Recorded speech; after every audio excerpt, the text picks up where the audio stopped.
Okay, good afternoon. We'll get going in just a second.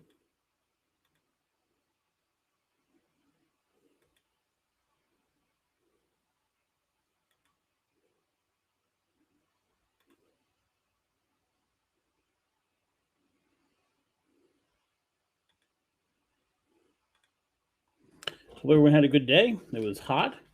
It's been kind of a very, very odd day today. Um, with some of the news that's come out, it's just, I remember as a kid seeing the first Gulf War and the shock and awe. And it was grainy footage, but you saw the bombs going back and forth. And as a kid, you're like, oh my God. And this is not that, but uh, what we're seeing in Afghanistan now, that we've now seen American lives taken, soldiers' lives taken. I believe the number is 12 U.S. troops killed, 15 injured is the number right now. This has become a disaster, and we can talk about blame. Biden is certainly to blame. There's no question about it. He doubled down on leaving, but clearly this was not handled well. I don't think you can deflect to Trump. I mean, he did make a deal, but Biden's been in there for 8 months, and this has been. He has talked about leaving for a long time. This is on him. That said, no matter who's to blame, losing American lives is always a big deal. And we have 12 less soldiers now that were there trying to help people get out. But it's bad enough. And I'm watching all the updates and I'm watching this. And then I see this article on Politico. And now this just came out. So we don't know. What we do know, and it's kind of odd to hear this, in all the stories you hear and all the U.S. officials, like we've been talking to the Taliban. So we're giving legitimacy to the Taliban as a government. I don't know, and it just might be that's the only option we have in order to keep the Americans and our Afghani friends safe until we can get them out. We have to deal with the Taliban. So I kind of understand that. It's just an odd sentence to hear. For years, we heard the Taliban, evil, evil, evil. And now we're talking to the Taliban, we're working with the Taliban. But Politico, if you have not seen it, has an article out. And the title of the article is U.S. Officials Provided Taliban with Names of American Afghan Allies to Evacuate. And, part of this is the Taliban gets to decide basically who makes it to the airport, like who gets on a plane out of it. And I'm going to read some of this article because I'm kind of shocked by it. Now, what we don't know as I read this is there's some quid pro quo. Is there something and the U.S. has a lot of funds held up for the Taliban. Maybe they release some of those if the Taliban plays ball or everybody's safe or what have you. But this concept is just crazy that you go to this organization that has this history and say, here's the people we want to get out. And then hope we get them all out. And then what retribution for those people's family, if they're not Americans, if they're Afghanis? I'm just kind of blown away by this, but I'm going to read this special report by Politico. U.S. officials in Kabul gave the Taliban a list of names of American citizens, green card holders, and Afghan allies to grant entry into the militant-controlled outer perimeter of the city's airport, a choice that's prompted outrage behind the scenes from lawmakers and military officials. The move, detailed by Politico by 3 U.S. and congressional officials, was designed to expedite the evacuation of tens of thousands of people from Afghanistan as chaos erupted in Afghanistan's capital city last week after the Taliban seized control of the country. It also came as Biden administration had been relying on the Taliban for security outside the airport. So there's an issue with that, Senate. The move, detailed by Politico, was designed to expedite the evacuation. Now, one, I don't know how you can ever say it's a good idea to give the Taliban a list of the people you want out. Maybe there's something we don't know. Maybe there is an agreement somewhere. But that seems like a questionable idea to begin with. But two, the question of expediting the evacuation when we are now having a debate on should Biden, who seems to be the only person who doesn't want to extend the deadline, extend that deadline of August 31st. And so this whole thing just kind of reeks of what the hell? Like, how was this so unprepared, unorganized, and now the result? Now, ISIS, the Taliban are not the same thing, but ISIS then attacked and then killed our soldiers. But what if this list is in the hands of the Taliban after August 31st, I'm not worried about Americans stuck there because the Taliban would be stupid to kill any Americans. I'm worried about those Afghanistan residents who helped us, who for the last 10, 15 years expected the U.S. to be there, expected the support, expected the help of the United States, and with understanding that support would be there, basically said, okay, I'll help. I'll give you the information you need. We'll help gather community intelligence. We'll help build a sense of whatever. We'll build schools, whatever it is. Those people who helped Americans who don't manage to get out, or those people who helped Americans whose families are left behind, what happens to them? And what is killing me the most is we knew this was coming up. We knew the deadline was coming up. Why didn't we start getting out some of these key people earlier? I'm at a loss. And Biden said in his speech, and I could understand to a certain extent, we don't want to hurry up and say everybody get out of the country because that causes a run on the bank sort of thing, or everybody gets nervous.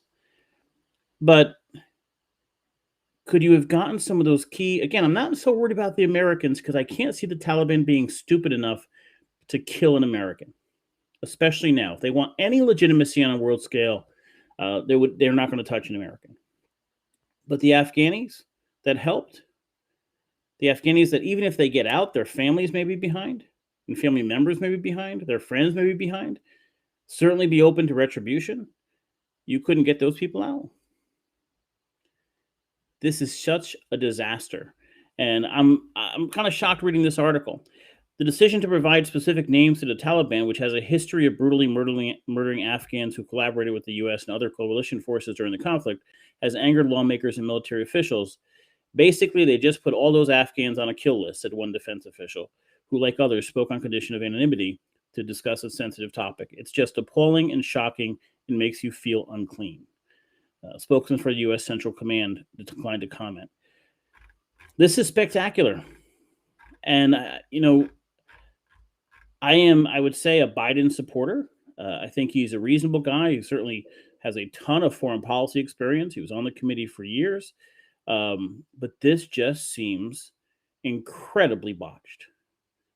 And I see all the messages from elected officials of our support for the military and support. I don't know how anybody can say, yeah, this was handled well. I don't understand it. And it's going to be a disaster. So if we look at this, we don't want to politicize, the loss of life that we saw today. Let me pull that article up just to make sure we have our facts right here. 12 U.S. troops killed. Bombings came hours after defense officials warned of an increased terrorist threat.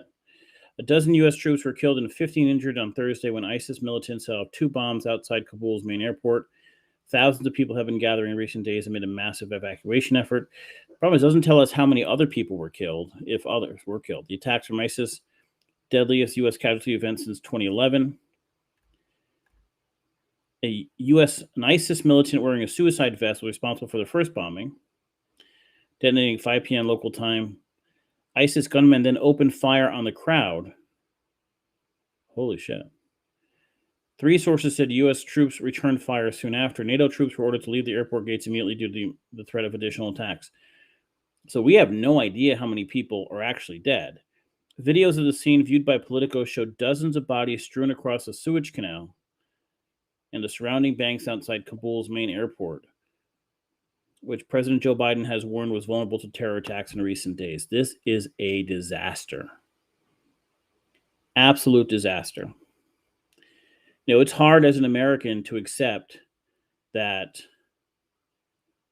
we've lost a war, right? It's an American pride, that nationalism, that who we are, we're America, we're the world leader. It's hard to accept we lost the war, but I do believe most Americans supported getting out of Afghanistan. And I do agree, and I stand by this. I don't see any easy way to get out.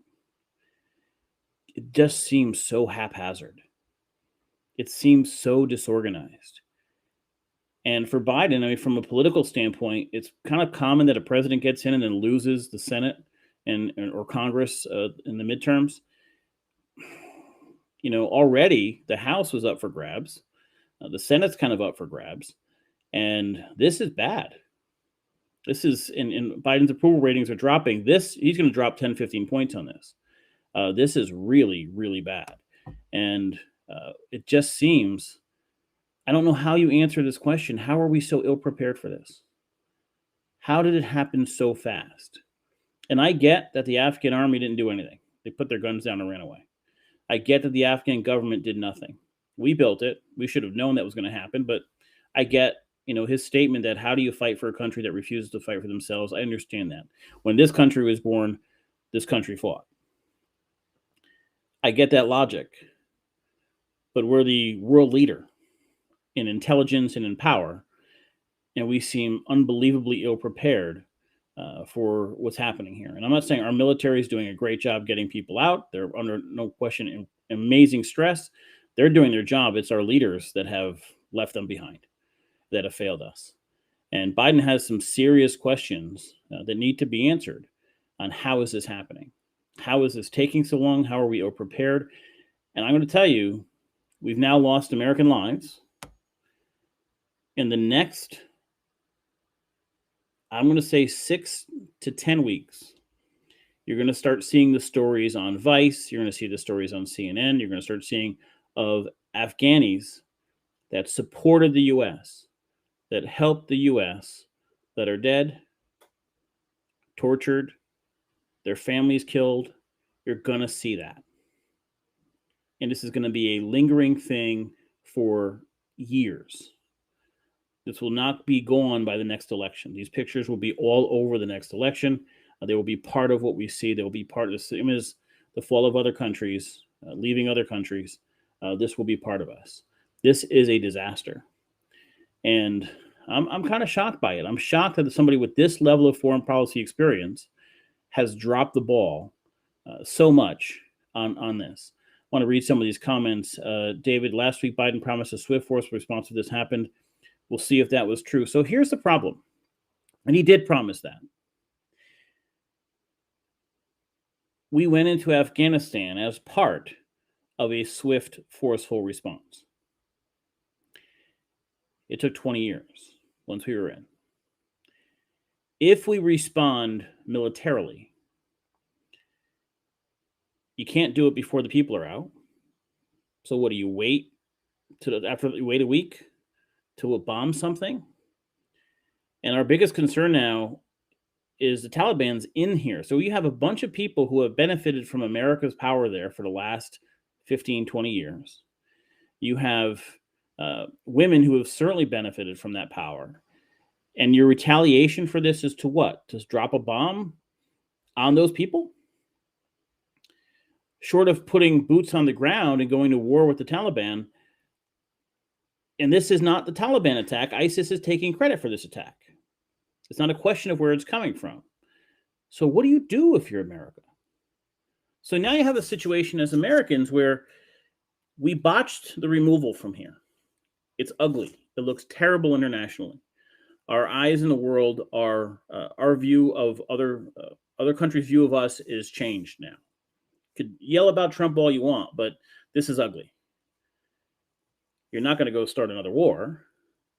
So now, not only did you botch the removal, you're going to have to sit on your hands as American soldiers are killed. This is a tough position for Americans to be in. I think Americans in general realized this wasn't going to be clean. There was going to be some problems. I don't think they expected this level of dysfunction. And there's no explanation that gets around this. Like, oh, we thought X was going to happen. We thought Y was going to, we had a deal. Saying you had a deal with the Taliban is like, come on. It's like having a deal with the card shark between buildings in downtown New York. It's crazy. Elizabeth, we should have pulled out 15 years ago. They are a tribal nation and have been for thousands of years. Unfortunately, we did not learn from the British and Russians, their attempts to build Afghanistan. Listen, I think you're right. And Biden actually made that point, right? He said, if we pulled out 5 years ago or in 5 years from now, it's the same situation. It's not going to get better. That after 20 years and trillions of dollars of training and equipment that were leaving there, military equipment, they didn't want to fight for themselves. You're not going to change this. You can't nation build. And if you're going into a nation that has no education, no infrastructure set up, and you say, listen, I want you to understand why we're coming in here, or understand why we attack, you're the bad guy no matter what. They're not going to understand international diplomacy. They're not going to understand international trade. They're not going to understand commerce. You can't suddenly create an educated population that understands what America was trying to do. There was no way to win this. I get leaving.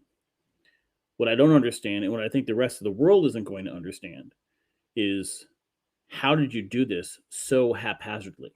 How were you so ill prepared for this withdrawal? I just want to make sure I get most of the comments. Richard, remove the people and equipment before you move your troops. Again, you didn't, you couldn't put out an alarm, right? So if suddenly you started removing all this equipment and all this, and people are like, oh shit, America's leaving, you could have created a panic. And I get that. But still, it is what it is. This is just ugly. Who else here? If he was anything of a president, he wouldn't have gave them any info on our troops. I don't know that he gave info on the troops, but according to Politico, they gave a list of the people to get out. So look at it this way. We have people that have helped you that by the hardcore Taliban and by the hardcore Afghanis are probably considered traitors. They've helped America for the last 20 years. That may have been to help build infrastructure. That's a positive thing. But they may also have been to give up names of people that were dissidents, or people that were potential terrorists, or people that were hurting American soldiers or American initiatives. So now those people are on a list to get out. You think the Taliban's going to be like, yeah, sure, no problem. Go ahead. Yeah, we'll drive you there. We'll give you an escort to the airport. Or they're going to say, yeah, no, he never came to the gate. She never showed up. What do you think is going to happen? Now, there could be some deal we don't know about of, listen, we have frozen, $3 billion of your money, and it won't be released unless all these people get out safely. But then you're still asking for every single member of the Taliban to act responsibly, and that's probably not going to happen. So this is an interesting report. I'm curious to see what the response is from the White House on that report. And I'm sorry, I didn't see the good morning. Good morning, Elizabeth and Justin. Yes, a hot day in the creek, hot day all over Brantford. It was crazy hot. So it just seems like a mess, and it's kind of a sad day when we see. Remember being a young kid, like sitting on the floor, legs crossed, watching the TV. We didn't have flat TVs; they were curved TVs, and watching the grainy screen of the bombs going across. And I'm like, oh my god! And the sense today when the alert came up of when the alert came up was like, oh shit, not again. Just crazy. Okay, so the other thing, we'll move over to what I want to talk about this video with Lamont. So if anybody had seen it, we posted this on Brantford 7 earlier today. And its parents, Lamont was there talking about, going back to school and master, what have you. And it's parents that are really, really going after him, yelling, screaming, swearing, just out of control. And we've seen this in Brantford before. We have one resident who goes to every meeting and yells and screams and interrupts like crazy. We've had people in back of planning and zoning meetings yelling and screaming and swearing. And I come to the same conclusion every single time. People yell out of ignorance. When they don't understand the issue, they yell. People who understand the issue realize they put their point forward. They make it. They try to articulate it the best they can. And we have a political process where there's a vote and things happen. And there's a winner and a loser. That happens. With Parkside, we had a winner and a loser. There are some people who are angry about that and have been disgusting about that since then. But that's how the law works. You put your argument forward, you win or you lose. With masks in school, I continue to be a little bit confused. When we fought, and I did on this podcast and talked at great length about the need to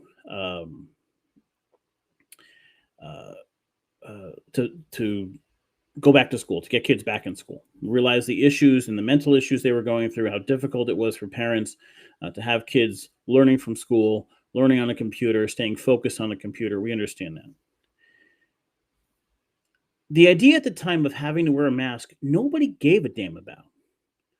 Nobody for a second said, listen, I want my kid back in school, but if they have to wear a mask, I don't want to do it.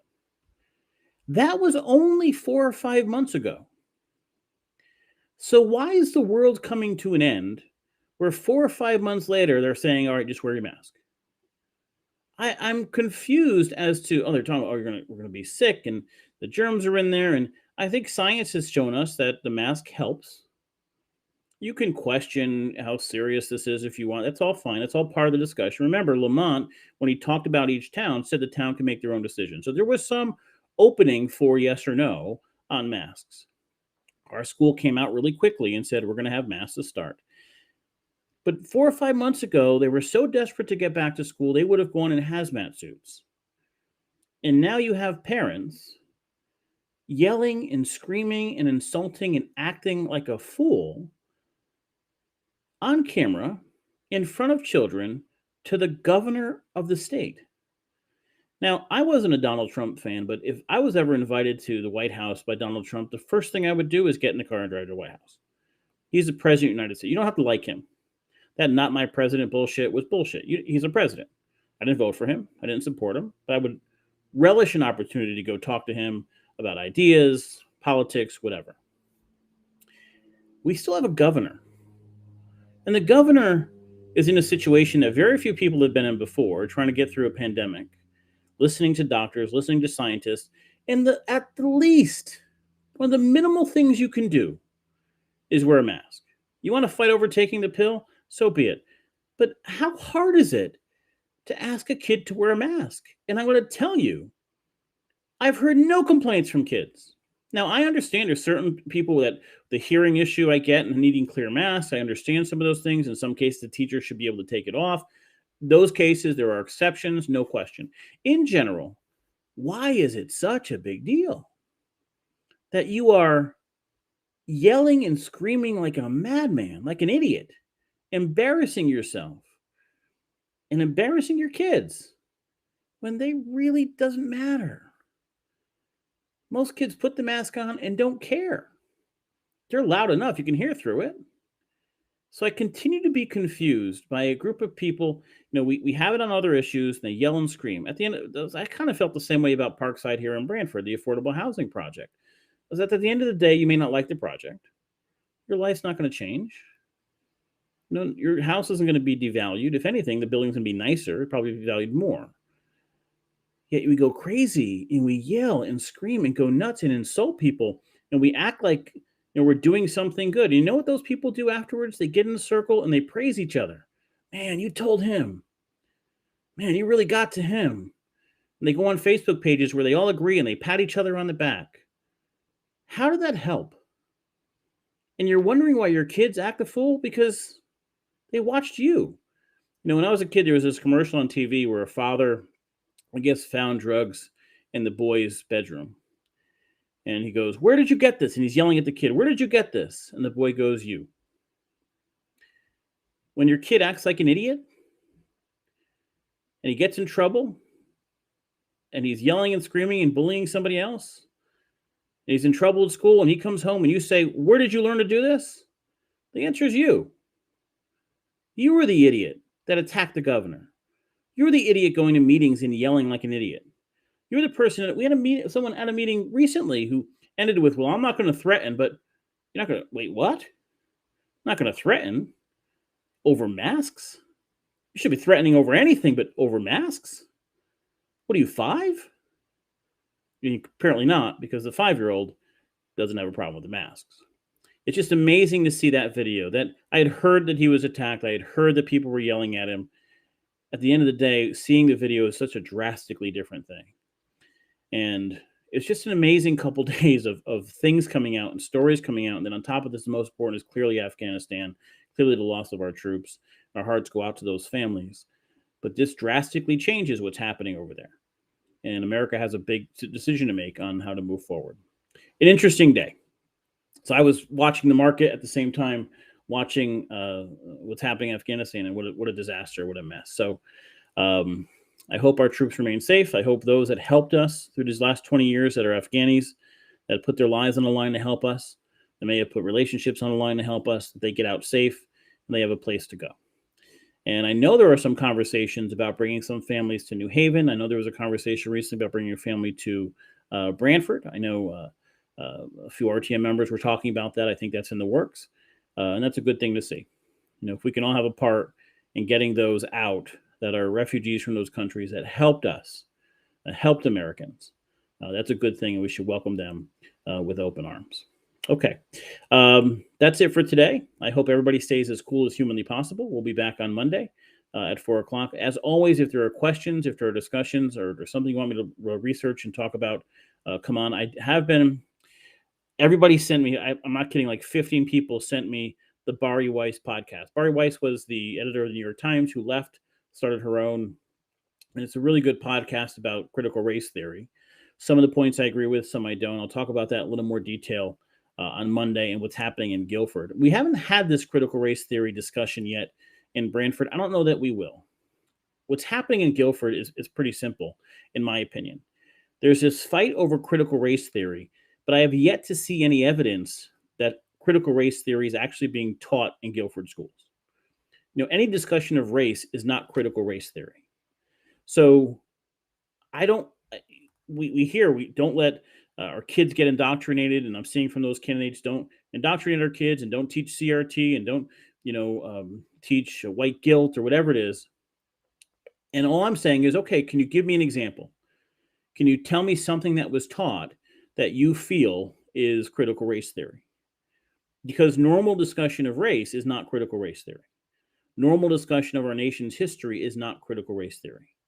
And so, yes, I've seen some crazy on the left, but I think the entire argument of critical race theory in Guilford schools doesn't really make much sense because I'm not seeing any good examples of how Guilford is actually teaching it in their classroom. And if somebody has those, please send them to me. I'd love to take a look.